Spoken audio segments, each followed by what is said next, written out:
Hey, everybody. Welcome to episode 13 of Stir Crazy. It's our unfiltered, unscripted web offering from us here at the Real News Network. I'm your host, Kim Brown.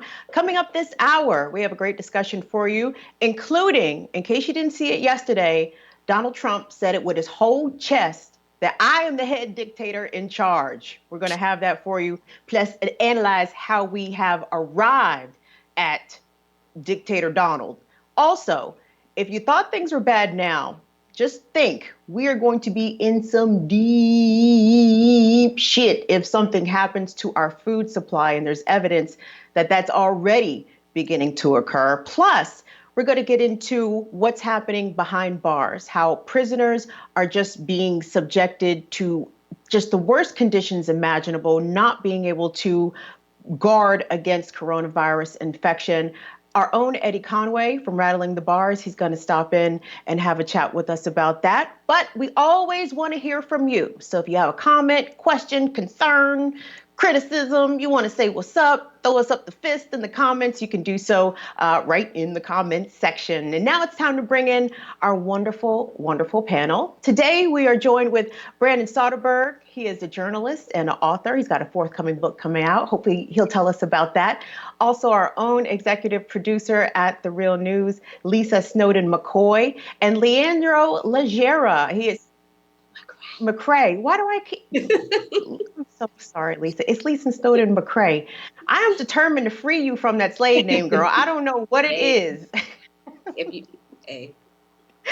Leandro Lagera also joins us as well. He is part of Baltimore's Chinatown Collective. He's also senior staff at The Real News. Lisa, my apologies, dear. I'm so sorry. It is okay. I'm trying to free myself from that last name myself. Well, freedom, I can't lose. Listen, so earlier we put out a Twitter poll. We got some reaction. So here's what we were talking about. So the poll, the question: how did we get Trump? Let's put that up on the screen real quick, Dwayne. The options were white supremacy, normalized by corporate media, cult of celebrity, and other. And we got some really good responses for the other, including a long list of, neoliberalism politics is how we got Trump. Obama is how we got Trump. There's a myriad of ways how we got Trump. Brandon, how did we arrive with Donald Trump overseeing the worst public health crisis of our generation? I mean, that poll should have had an all rather than an other as the fourth choice. But I guess I would go with white supremacy, because the other ones are certainly, they've all been prevalent in previous presidents, but Trump sort of brought the white supremacy to a new level. And I covered the election. I went to the RNC at the time, saw a lot of that, was at Charlottesville. And so for me, more than anything else, and all these things apply to Trump, and corporate media especially really needs to be given the business here. But I would go with white supremacy. Yeah, we're looking at some of the replies. My man, Hungry Ghost 2 says 40 plus years of neoliberalism, destruction of the way of life built around dignified work, careerist media, and the political class. Diego at Count DVB says others, all the above and then some.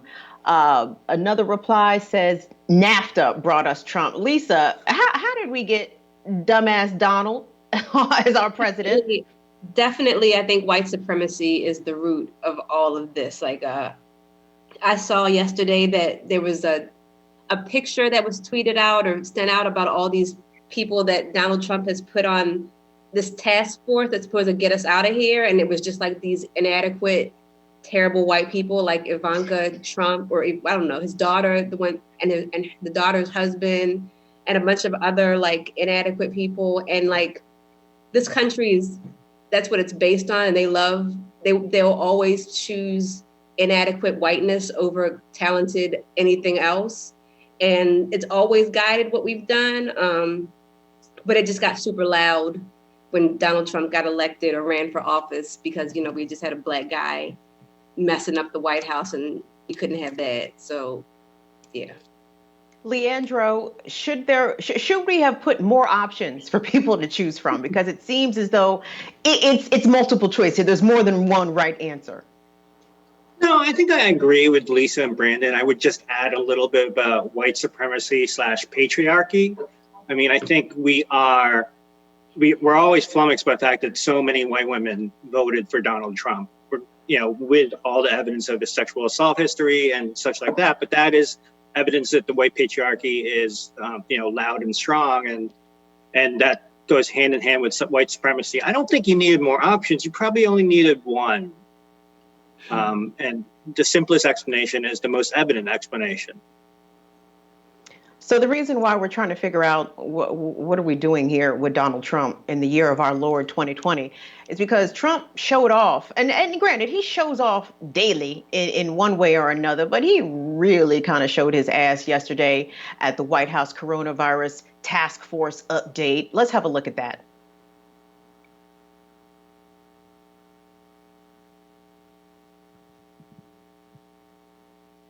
It's the first one.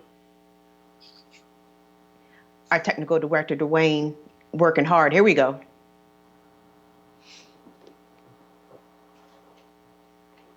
Well, if you didn't see it yesterday, basically Trump was... Today, I'm very proud of myself because I've accomplished something that... That's okay. All right. So what we just saw there, and actually we can go back to that in a second, because part of the reason why Donald Trump felt, well, in case you missed what he said at the presser yesterday, what he said was in relation to, disagreeing with some of the governors about when to reopen the country, when to reopen the economy. He said that the buck stops with him. Like everything is his decision. He's in charge alone. And when he was challenged by reporters about that, he doubled down. And the reason I wanted to go into some of these older clips of Donald Trump, everybody, is because some media outlets call themselves taking a stand, I suppose, cutting away from these coronavirus task force updates. But these are also the same media organizations that enabled Donald Trump. So, Dwayne, I want to go back to that video, the press conference, and let me set it up for you. So this is from 2011. This is when Donald Trump was patting himself on the back for getting President Obama to release a copy of his birth certificate. And if we could see the bottom part of the screen, this was covered live. This was breaking news on CNN. Let's go. Today, I'm very proud of myself because I've accomplished something that nobody else has been able to accomplish. I was just informed while on the helicopter that our president has finally released a birth certificate. I'd want to look at it, but I hope it's true so that we can get on to much more important matters so the press can stop asking me questions. He should have done it a long time ago. Why he didn't do it when the Clintons asked for it, why he didn't do it when everybody else was asking for it, I don't know. But I am really honored, frankly, to have played such a big role in hopefully getting rid of this issue. So we can get into a discussion about all the attempts to undermine the first Black president, that was just allowed and encouraged by the media. But Dwayne, I want to play that second clip as well, because Donald Trump got so much press around the birth certificate issue, and it was a non-fucking issue. Let's go to the second clip. You raised this, saying the president should release this. No, you raised as a question. No, I did not raise this. I didn't call a press conference in Palm Beach earlier this week. I haven't been on all these television shows. And every time I sit down with the press, all they want to talk about is the birth certificate. And I got him to do something that nobody else could get him to do. And I've been given great credit for that. And you raised this issue of his credibility, that if he has it, he should release it. Absolutely. There are some people who question yours in the middle of all this. The other night you went on Anderson Cooper and you said your investigators told you it was missing. Or it wasn't there. Excuse me. What was that based on? Excuse me. Very simple. I have people looking into it. Now I don't have to have the people. I can call them back. I hope. I mean, I haven't seen this, and I'm sure that a lot of experts will analyze it. But if they told you, would you ever pay them? If serious people told you it was missing or not there, here it is. Would I pay them? I don't know. Maybe I'll let you negotiate for me. Some people think you just make that up, I can say this, Let me just tell you. I don't make up anything. Let me tell you something. I have done a great service to the American people.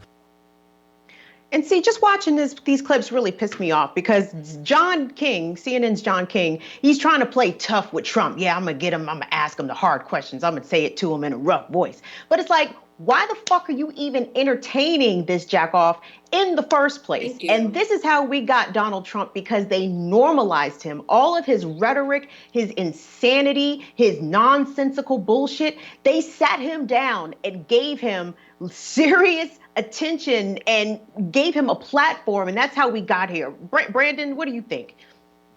I mean, yeah, I mean, the thing that I haven't seen those clips in a long time, and it's really shocking how he was a little more cogent and healthy looking back then, but he's essentially the same. And it really, what I keep thinking about is like, you see this with a lot of stuff with Trump, and this is how the media plays into it, is this idea that like when you ostensibly represent the same class issues as the media, which even though Trump is a allegedly very wealthy person, you really can get away with a lot. And that's kind of the main like through line through all this, is that Trump is able to get on TV, whether it's 2011 or yesterday, and blather on because he's essentially the same as most of the people in corporate media. They value they have closer values to him than they do, say, most progressives or leftists. And so you have this weird thing where Trump, simply by having these like shared class interests and shared sort of general patriarchal political views, is allowed to kind of get on and say this in a way that you would never let someone with a equally extreme view that isn't sort of the same sort of world as them, that also doesn't give them good TV. And so those clips are really great to start because you see that Trump has been milking this for a long time. And then yesterday, where he just sort of turned these nonsense pressers he's been doing every day. Yesterday's was almost more than 2 hours long. They keep going. They kind of just are this trade-off in access and maybe ratings that it's only once it gets a certain degree too far, quote unquote, too far, that the media will drop out. So I guess at this point now, as you said, Kim, like CNN or whatever is going to probably not show them, but they've been showing them for the past 16 or 17 days or whatever. Almost 10 years, Brandon. You know what I mean? Like now he actually has to talk about something important. Before they were just covering his nonsense for shits and giggles. I don't know what the editorial reasoning was for that. I mean, Leandro, at the time, from the clips that we just saw from 2011, I thought it was surreal then. And now I don't even know what to call this version of the dystopia that we are living in right now. I mean, the irony of it is that his pressers right now have vital information, like when he's not talking. You know, there's things that we need to learn from like Dr. Anthony Fauci and the rest of the team that really would be helpful for saving lives. But Trump is kind of absconded with that. So I think there's a greater dilemma there in picking and choosing what you need to show. I mean, his rant yesterday was, I think, a non-starter, not news really, but you know, you can't not watch this briefing because it's not just a campaign speech, or it's not just something like birtherism. There's not a singular topic, but there are a lot of important things that we need to know. So it's confusing to me why people would drop out, but it's also understandable when Trump goes in like a 2-hour rage. I mean, Lisa, how much credibility does journalism really as an industry have right now? And I'm almost really hesitant to even ask that question because I feel, I know Donald Trump has intentionally tried to undermine the press, trying to undermine its value. Reports about his corruption, he tries to discredit them at every turn. But when I see cable organizations who gave him so much time, I mean, and we saw this proof positive during the 2016 election when all the cable news networks would cut live to his Klan rallies, his campaign rallies, and just let him talk feces out of his mouth unfettered. I mean, how does the media survive this, basically? You know what I mean? So the media kind of functions as part of the gatekeepers of our democracy, or alleged democracy. And that doesn't work if the people that are in the media are mostly white and mostly well off. Because right now what you've done is that you've put these people who don't understand what the danger is in charge of narrating for the rest of this country what the danger is. And that's something that I've been kind of screaming about a long time, even before Trump, because, you know, when you do that, you think all this stuff is for shits and giggles and you think it's cute until it affects you. So there were people already, you know, that were telling people, this is dangerous, this is bad. And, you know, the head of CNN, you know, even the head of the New York Times are telling people, no, you know, the CNN guy, I think, has said this is great for ratings. The editor-in-chief of the New York Times has said, well, it's my job to just present both options and then let the readers decide. Because why? Because his ass is not on the line. So that's what the issue is, and that's what we're seeing right now. We're seeing people that think this is all fun and games because they're not the ones that are in danger. If you follow me on Twitter for any amount of time, you're probably super sick of me talking about Larry Hogan. But the reason why is because, again, our mostly white core of journalists here in Maryland, where I'm based, in Baltimore, Maryland, are mostly white, and they think that he's just a cute man. And they haven't seen the danger that he poses to people of color, to people in Baltimore City, to incarcerated people right now during this COVID-19 crisis. They just see that he's like a guy who's roly-poly and wears a baseball cap and a polo shirt. And all of these other dangers that he poses has been ignored. And so this Trump thing is just kind of like a larger reflection of that. Well, Trump being normalized and given credibility by the mass media is part of the reason, I think, why we're experiencing the pandemic to the levels that we are, because he called it a hoax, you know, and there are people who began to look at Trump as someone to listen to, as an authority figure. Obviously, after he became president, that became more prevalent among conservatives and among his supporters. So the fact that people weren't taking the pandemic outbreak seriously, a lot of them his supporters, he now has blood on his hands, you know, and so does the media in a lot of ways, because you gave us this dickhead. You guys, it makes me want to spit nails, because I hate going on like Facebook and seeing, you know, people quoting MSNBC and their pundits and CNN and their pundits is, yeah, these people are fighting for us. No, the fuck they aren't. They are not. If I could jump in, he's already had blood on his hands, because look at what his response was to Puerto Rico when they were hit with those terrible storms. Look at what has happened needlessly in our ICE immigration, or in our, you know, concentration camps. So he's had blood on his hands. And so this is another thing where it starts with marginalized groups, but it always spreads to the rest of, you know, eventually you're going to feel it too. Well, guys, something else that Trump is trying to kill is the United States Postal Service. As you know, in the CARES Act that was passed by Congress and signed by Trump, it was little to no funding for the post office, and a number of not only post office officials, but Congress people have said that if they don't get some financial assistance soon, the post office could be kaput as soon as June. Leandro, what is your take on this? So the post office generates about $71 billion in revenue a year, but they've been really declining since kind of 2008 during the recession, where people kind of moved to electronic delivery, a lot of documents, and there weren't a lot of hard contact documents sent out anymore. Part of the reason is that they have to prepay all their benefits, pensions, healthcare, et cetera. And they've actually defaulted on that since 2012 and have been unable to prepay healthcare benefits since then. I think the more insidious kind of reason why the Republicans aren't funding the post office beyond a $10 billion loan that they have to repay, and if they can't prepay benefits, they won't be able to repay that, is that this is an attack on mail-in voting. You know, if there is no post office, then no one can mail in their votes, which Republicans are usually fearful of, regardless of what happened in Wisconsin, where voters came out and actually,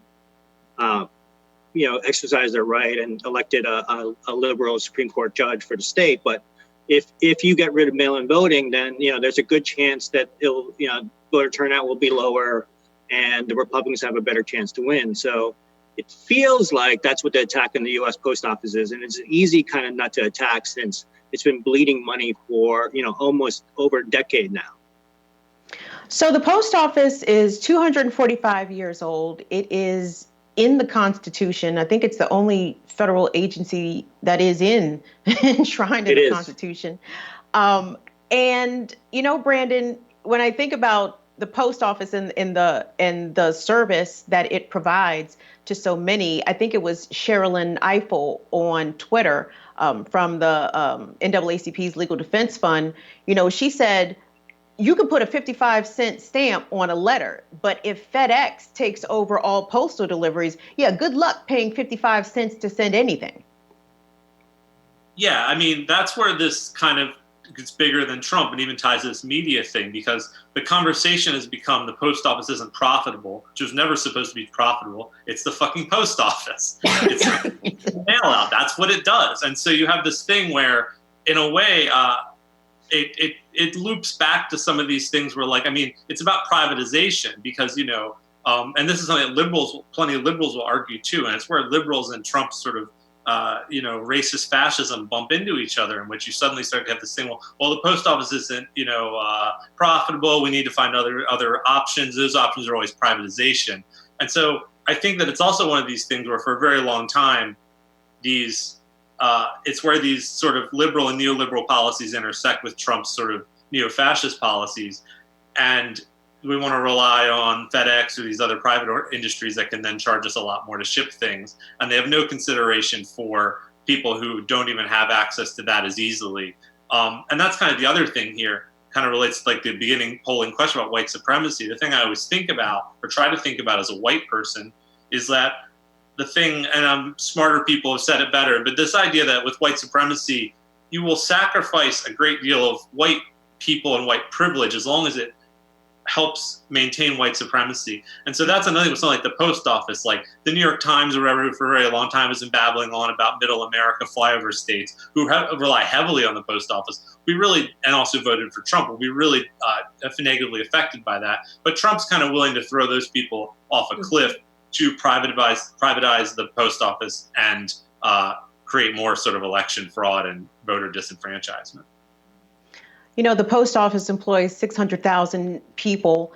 I know in a lot of urban areas, a lot of mail carriers are Black, and people have used these post office jobs as a ladder out of poverty into the middle class, into a government job with benefits that otherwise may not be accessible to you if you don't have the right education credentials. And Lisa, Donald Trump, as Brandon astutely pointed out, is going to screw over a lot of his own constituents who live in the heartland, whatever the hell that is, in rural America. And he is not concerned about that whatsoever. But where does that leave people? I'm thinking about old people. I'm thinking about the grandmothers who still write out checks to pay BG&E. You know what I mean? Like, if there's no post office, how is a lot of business still going to be transacted? Because everybody is not on the internet.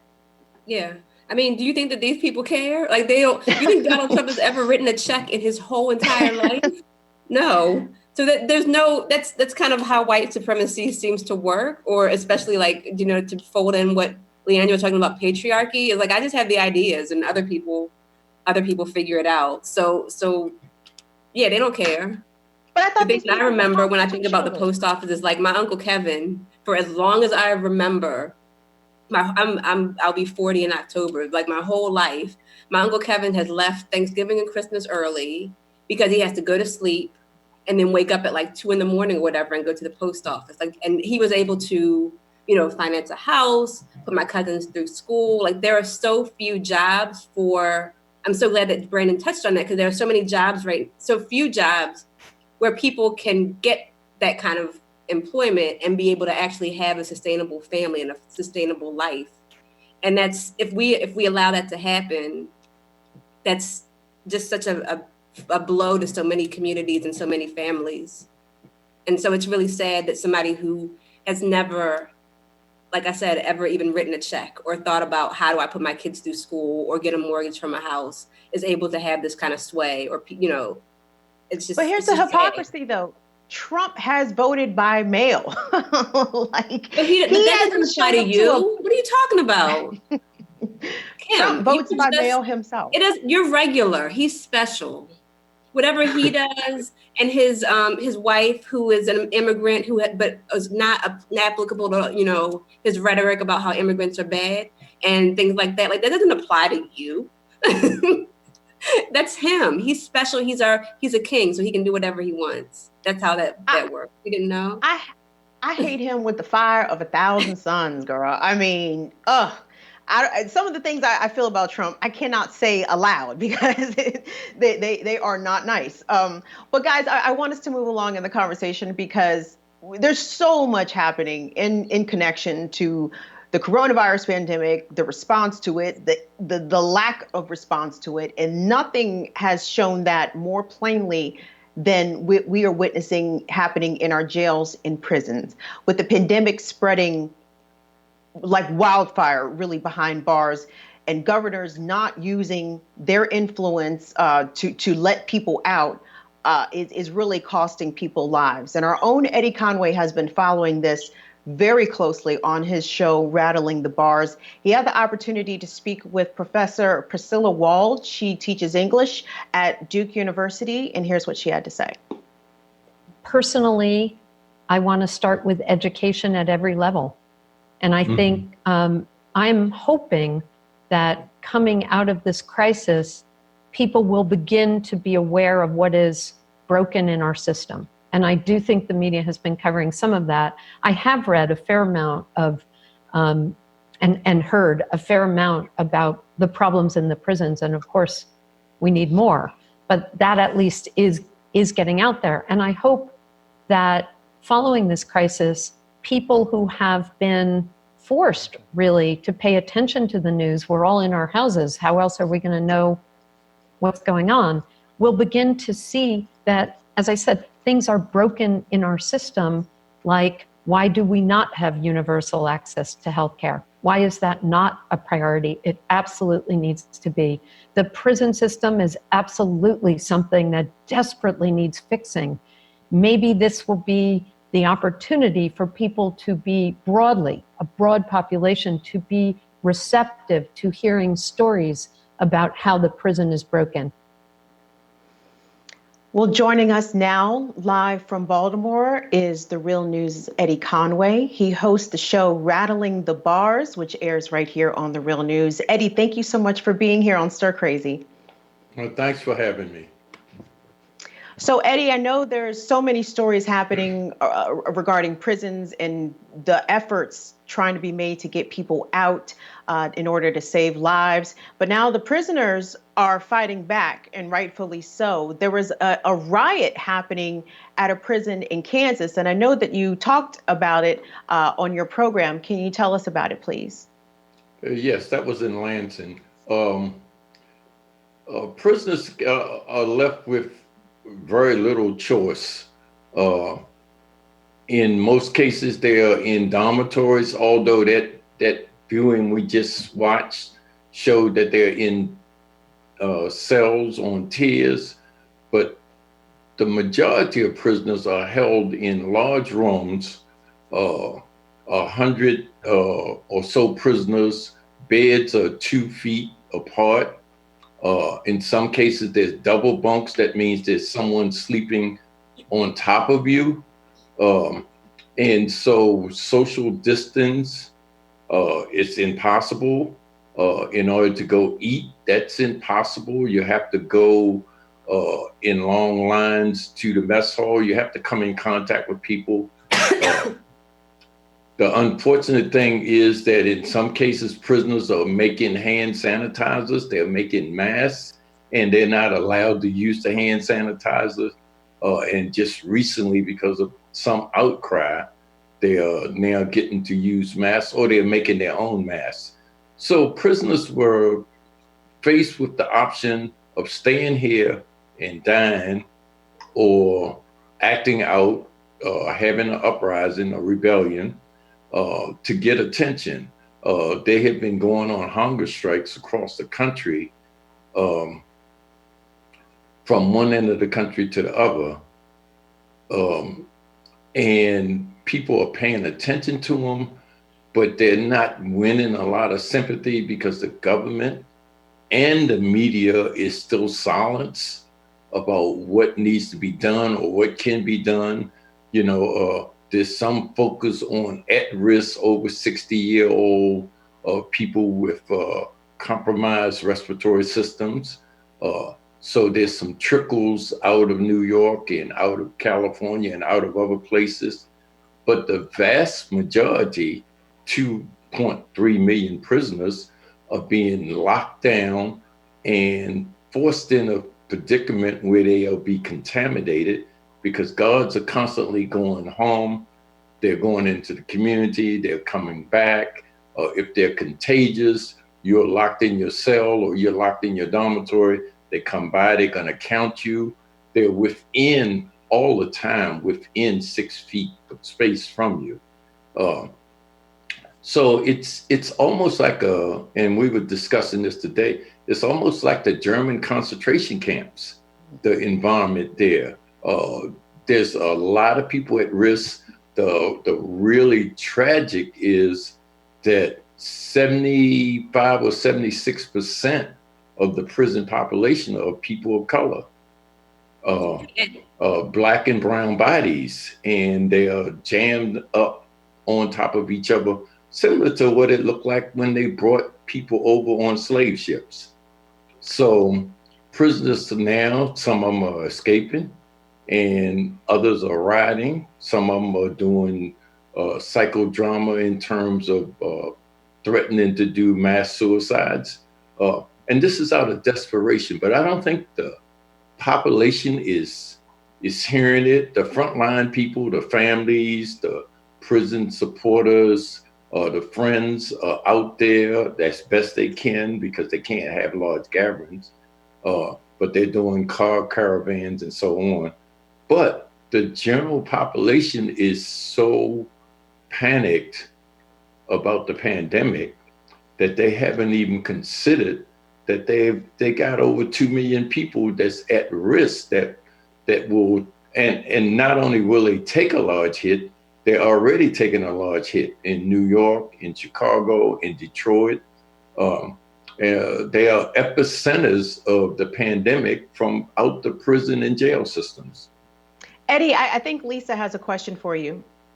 Yeah, what are you hearing about, like, it's crazy that we even have youth prisons, but what about young people, juveniles that are in prison? Have they fared any better, or is it the same? It's the same. We're actually doing a program tomorrow on that, but they're not letting the youth out. And obviously, this virus is a death sentence. And so youths are in there for 8 months or 12 months or even a year or two. And they certainly shouldn't be subjected to a death sentence. And the other thing of it is they represent no real threat to society at large, because everybody that gets out are gonna go and shelter in place and they're gonna stay out of harm's way, obviously. So that's something that the governors can do, and there's been silence in the media and there's silence from the officials around that. Eddie, I've been hearing online that people feel as though there's not enough being spoken about women's prisons and the plight of the women who are incarcerated. Do you have anything you can share with us about those women who are also dealing with this pandemic, just like the men are in jail? And there's like deafening silence from the major media outlets. That's true.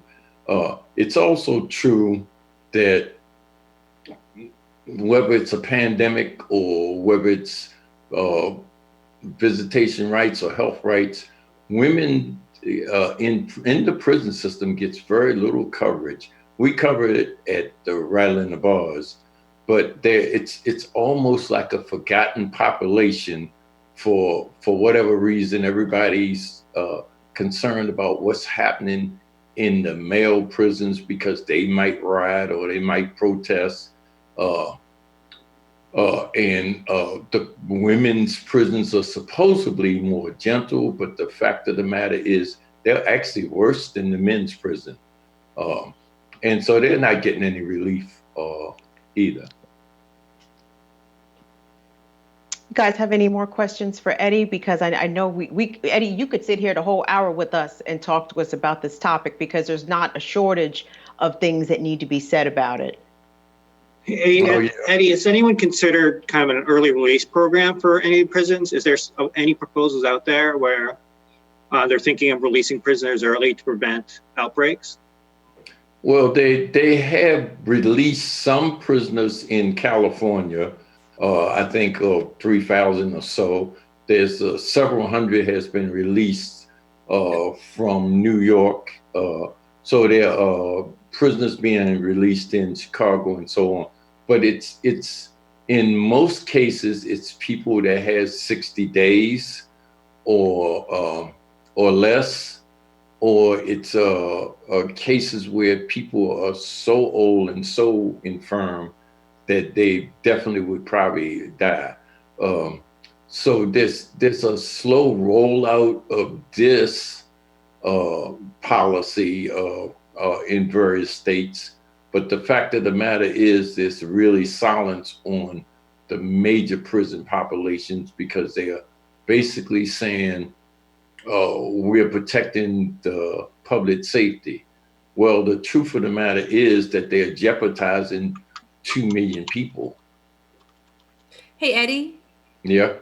I'd like to hear kind of your take on prison labor. I think that this whole pandemic has opened a lot of people's eyes up to how prisoners are basically treated like slaves in New York. I think Cuomo had prisoners making hand sanitizer. Here in Maryland, Larry Hogan was talking about how prisoners are very happy to help us out by being forced to make face masks. People also saw, I can't remember the name of it, but the place where prisoners are forced to bury the dead, and how they're kind of working overtime to do that. Can you talk a little bit about how this pandemic has kind of affected what has already been a problem with forced labor and enslavement? Well, yeah, the fact of the matter is that last year, 2 years, 3, 4 years ago, there's 13, the 13th Amendment became an issue. It came to public attention that prisoners are actually legalized slaves. The amendment of the United States Constitution deems that if you get convicted of a felony and you become a prisoner, you are a slave. And they have been treating prisoners like that for the entire time since the end of slavery. So slavery really never ended for a large segment of the poor and Black populations and indigenous populations and other people of color. And now, like somebody just pointed out, on Rikers Island, they are digging mass graves with anticipation of the amount of bodies. In many places, they are forced, in order to eat, they're forced to come out and work. Here in the state of Maryland, they're forced to come out to work. And it's based on getting $1 or $1.50 a day or something like that.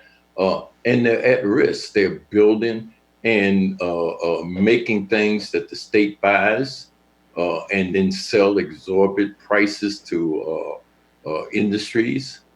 So this has always been, but this is, and I was listening to the conversation about Trump and white supremacy. No, it's not Trump. It's not white supremacy. It's white capitalism. It's capitalism. It's about making the money. And populations have been exploited from indigenous populations to Asian populations to African populations to European populations throughout the entire history of this experiment. And it's just a really bad experiment, and it's not working.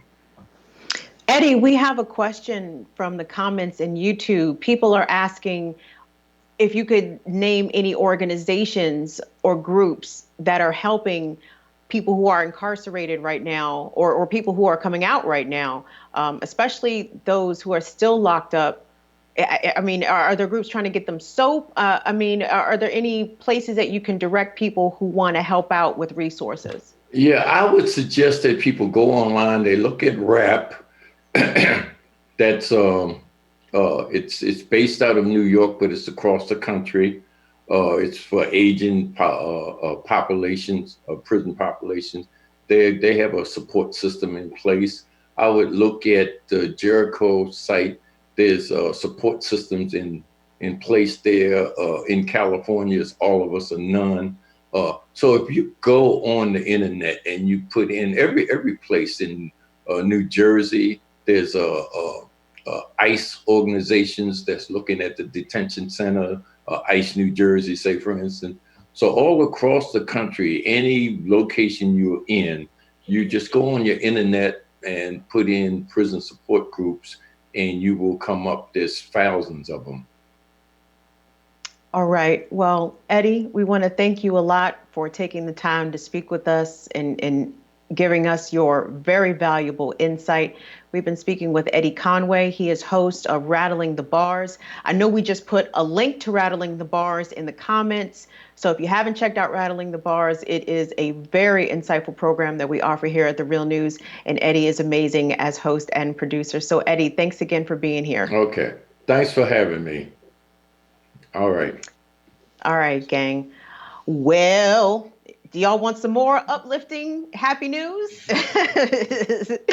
Shall we talk about the next topic on our slate, which is, gang, if you thought it was bad that you couldn't find toilet paper and paper towels and soap to wash your behind, just wait until the food starts running out on the shelves. So what we're starting to see now is parts of our food supply chain are breaking down. Okay, people who are working in food processing factories are getting sick. I know you've probably seen the big story from the Smithfield plant, where I believe it's over 200 workers who have tested positive for coronavirus and are out sick. So, stir crazy, gang. I'm gonna start with you, Brandon. I mean, there's so many components to this because there's a lot of different stories involving how we're going to feed cows.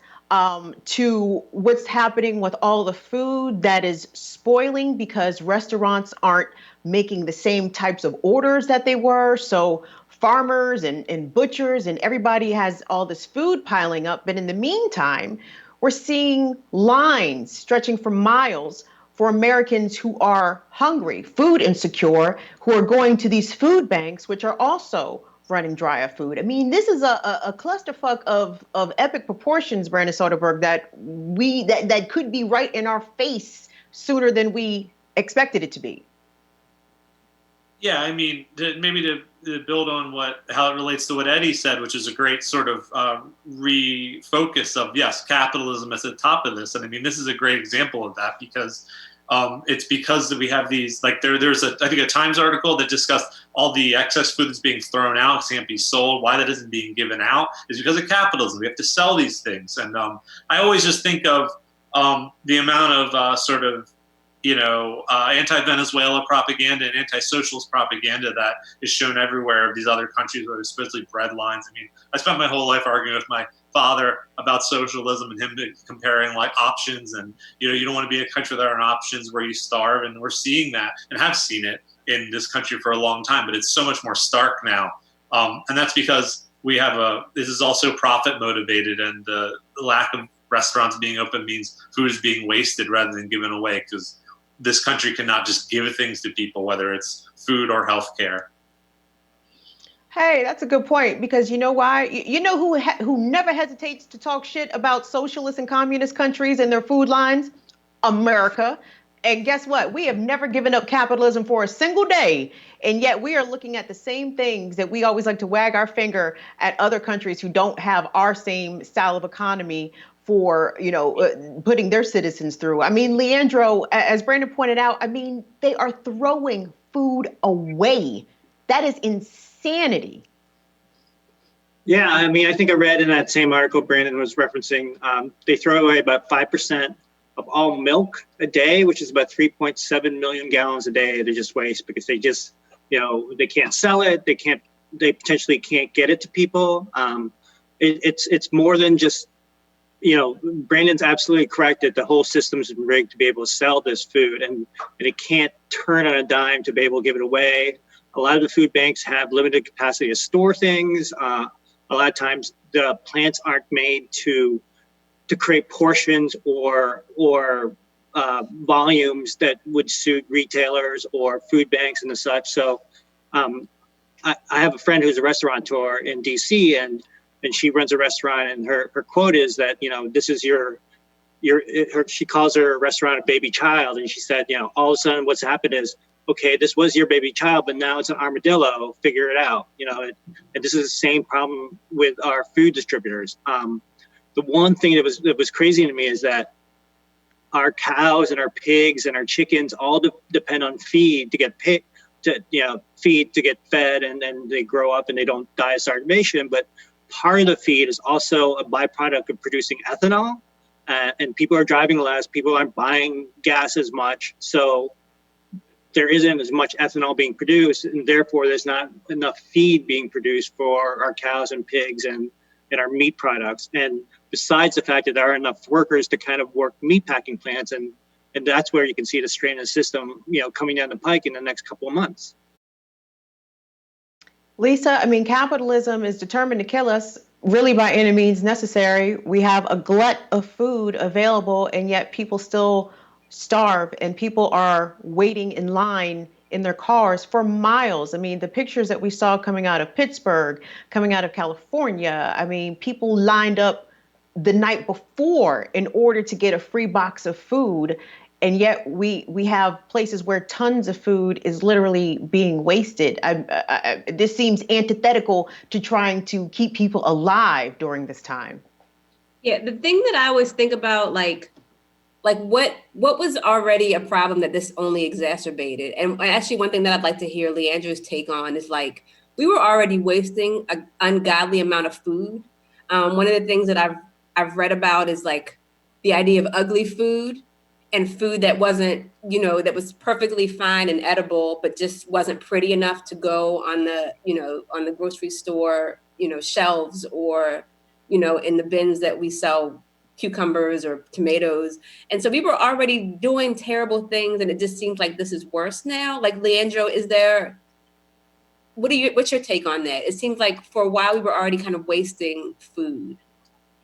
That could have been you're absolutely right about ugly food, and they've actually created services where you can buy ugly food and have it delivered to your house, and it's probably cost you less than regular vegetables, and there's absolutely nothing wrong with it. There is, there is a capitalist kind of materialistic structure in America still, and it does pertain to food. One of the other interesting things is that apparently we don't eat enough vegetables at home because we usually eat them out of restaurants because they're prepared prettier and they're prepared better and such. So there isn't as many vegetables being ordered. And, even though everyone is cooking at home these days, the ordering for vegetables isn't making up the gap between what vegetables we're ordering. There was an interesting quote. It's no one cooks onion rings at home because maybe they don't have the ability to do so. So yeah, we do weird things with food in terms of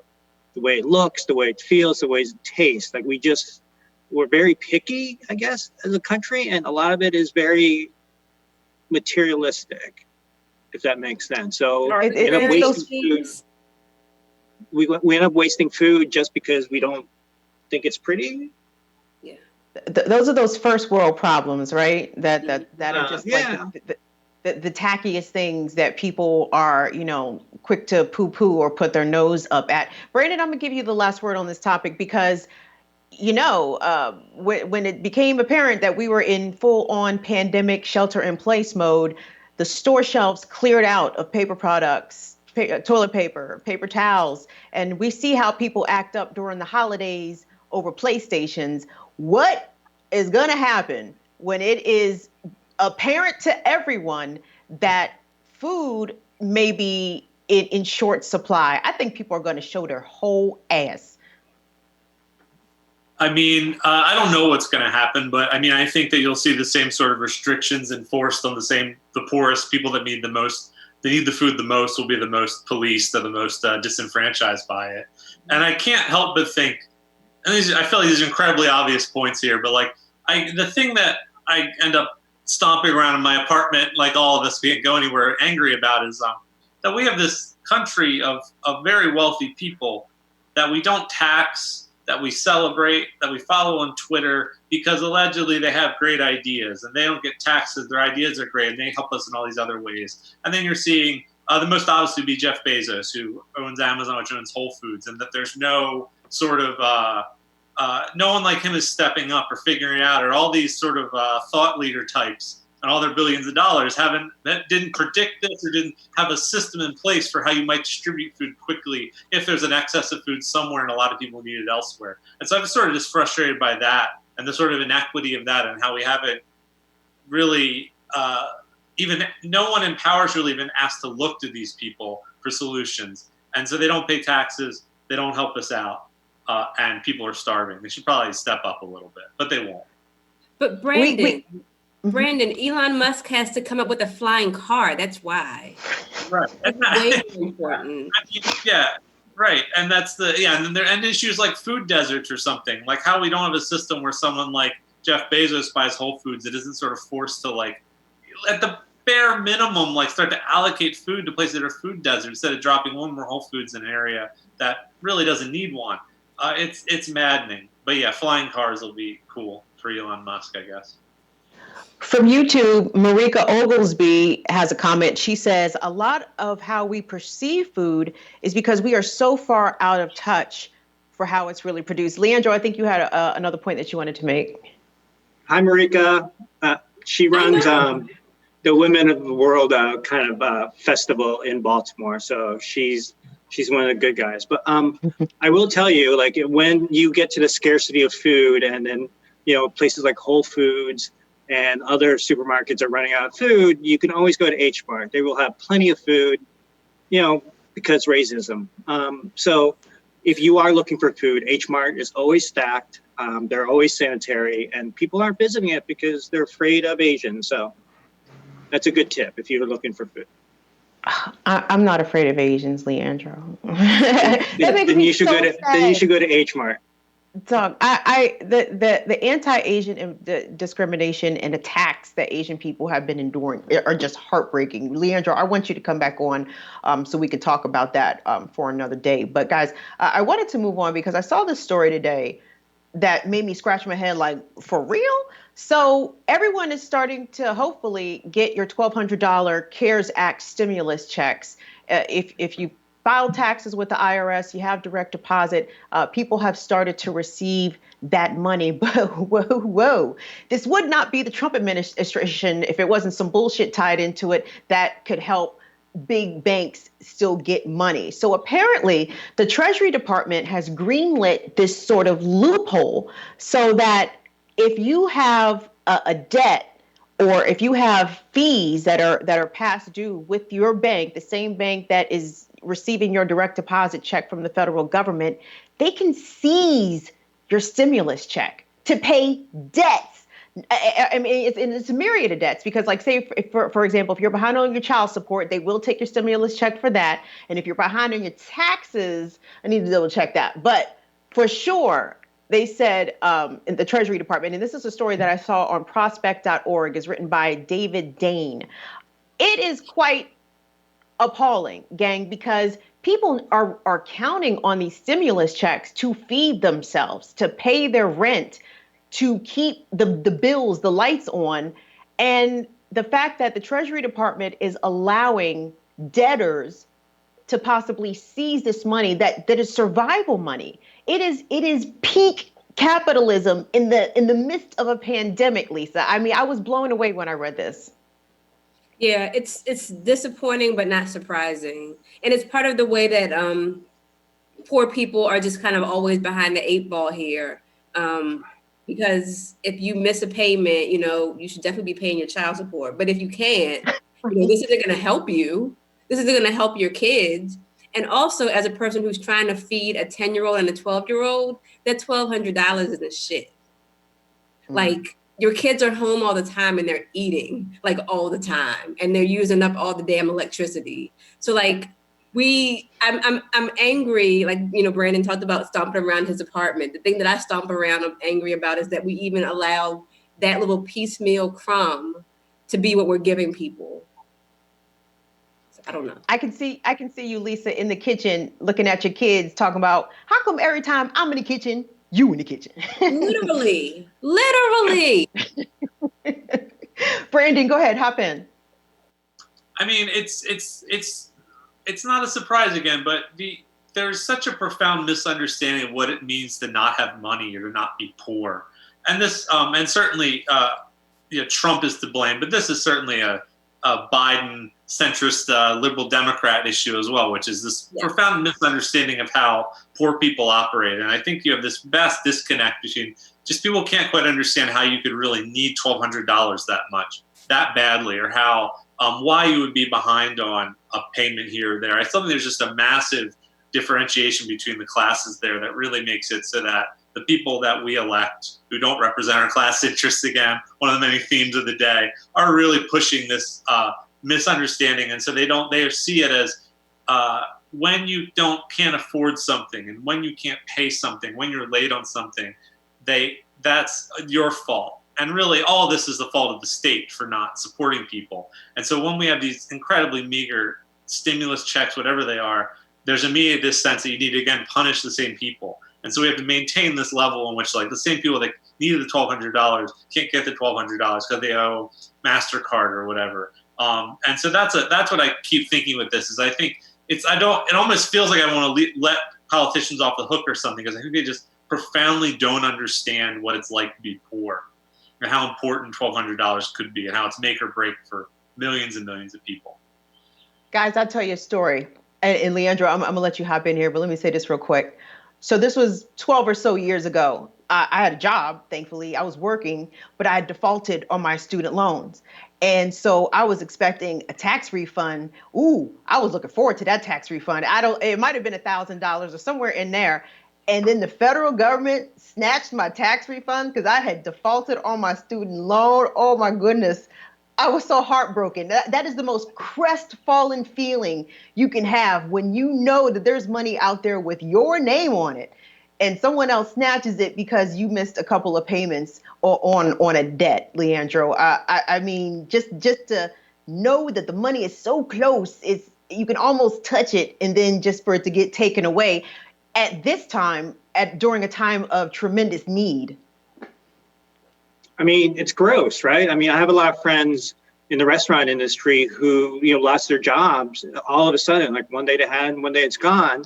And I know for a fact they've incurred like overdraft fees or past death fees. And for that to be able to take away, to take out of their stimulus package is, it's offensive and gross and disgusting. And, it's these people that need it the most. It even includes that debate of adding extra $600 to unemployment that Congress had, saying that it may possibly give them more wages than they're actually earning. I mean, I think that's such a tone-deaf argument, and it speaks to what Brandon was saying, is people don't understand the plight of the poor, and especially people who are making policy or who are coming up with these stimulus packages and the such. So, I mean, I can't say anything else, but it's just gross. Ross Tapp from the YouTube comment says, I think you need to look no further than the stimulus package to see the greatest transfer of wealth from the poor to the rich in the history of mankind. Is this the first greatest transfer of wealth or the second greatest? Because I remember 2008, 2009 all too clearly, gang. I mean, everyone talks about how hard millennials have had it, and I don't disagree with that at all. But damn, Gen X, we right here, baby. Okay, we graduated college 2000 to 2003, 4. We was right here experiencing all of that at the same time. So this is just, the latest nail in the heart for numerous generations at this point. Guys, I want us to do one more topic, and then we're going to get out of here, because today, former President Barack Obama announced his endorsement of former VP Joe Biden as the Democratic nominee for president. Now, within 40 minutes of Obama putting out this video message, it had already garnered a million views.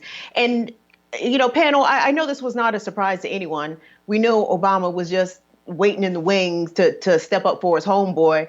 But this is going to look a little odd. First of all, how do you campaign during a pandemic? That's number one. But Obama is a brighter star than Joe Biden. So can you imagine? I think someone brought up this point the other day. Can you imagine at a rally or at a speech somewhere, Joe Biden following up Barack Obama? Kim Brown, do you forget that at first Obama said, don't say my name when you're running, because you shouldn't be running in the first damn place. Look at that picture. We have all seen Barack Obama look genuinely happy. He don't look happy in that. Nobody likes Joe Biden. Look at him. This is the saddest thing ever. Looks like a damn hostage picture. It is a hostage. Yes, he's endorsing him, but it's because they got panicked because Bernie was, you know, doing not poorly. There's all these stories. There's been stories about Barack Obama kind of like tinkering behind the scenes, but this is not something that he wanted at first, and none of us want, but we're getting Joe Biden shoved down our throats. So I guess that's what we're doing now. Yeah, Brandon, Obama's fingerprints, you know, he's been, you know, been the marionette person. Am I saying that right? He's been the puppet master as the Democratic primary sort of wound on. You know, we all know that it was a stop Bernie at all costs, but is this the outcome that you think Barack Obama was hoping for, that Joe Biden would be the guy? I think it's party pressure. I mean, I think it's truly disappointing that Obama is sort of behind the scenes like this. But it's party pressure. It's the same pressure that Sanders endorsed Biden yesterday. I mean, that's really interesting that Sanders endorsed Biden before Obama. But what I was really struck by is that video. First of all, it's 12 minutes long, which, like, we all watched Joe Exotic for 8 hours. We all listened to 3-hour podcasts, but like that was an excruciating 12 minutes. And a lot of it had to do with just a profound lack of specificity, again, of just Biden platitudes being shot through President Obama's mouth. I mean, I was really waiting to hear something, and I heard very little. It really reminded me the most of if you've seen these sort of Amazon we appreciate worker PSAs that Amazon's been doing. While they're obviously a union busting and all these things, it reminded me of that, in which you had this thing where Obama's kind of saying, hey, we hear you, and sort of addressing in some way implicitly the left, but saying very little. And so it's sort of more of the same of these kind of platitudes. I was really amazed by how both unsubstantive and endless that 12-minute video felt. Very dispassionate endorsements, wouldn't you say, Leandro? Absolutely. Brandon, I'm kind of offended. Do you think that I've already watched Tiger King, which I have not? No, I haven't either. The one thing I will ask you, though, Kim, is that you said, can you imagine Joe Biden following Barack Obama? But can you also imagine Joe Biden following Michelle Obama in any sort of campaign speeches? So no. It's going to be bad. And there's a lot of people already putting the press on Bernie people, you know, online, like, you know, I can't believe we have to convince people to vote against Trump. It's not voting against Trump per se. I mean, in a lot of ways, for us, I know here in Maryland, it don't matter who in the hell I vote for president, because the state's going to go blue regardless, right? So this is a Biden state, regardless of whether or not I personally cast a vote for Joe Biden. But Joe Biden he's got some work to do. And what I fear really are the debates, because I just think it's just going to be a disaster of him getting owned by dumb ass Donald Trump. Like, how do you get owned by a literal moron? It's going to happen. Is everybody there? Okay. I guess we just have nothing to say, Kim. We're all concerned and scared. No one's disagreeing with you. Okay, well, good. Well, then let's end on a high note, then, shall we? I'd like to thank our panel for joining us: Brandon Soderberg, Lisa Snowden-McCray, and Leandro Lagera. Thank you guys for being here. I appreciate it. Thank you. Thank you. Special thanks to Eddie Conway for stopping by, and I definitely want to thank our social media manager, James Daly, and our technical director, Dwayne Gladden, for putting all this together. Shout out to Kelly, making the JPEGs as well. Thank you guys for all your work. I'm your host, Kim Brown. Join us tomorrow for another episode of Stir Crazy. Take care. Bye.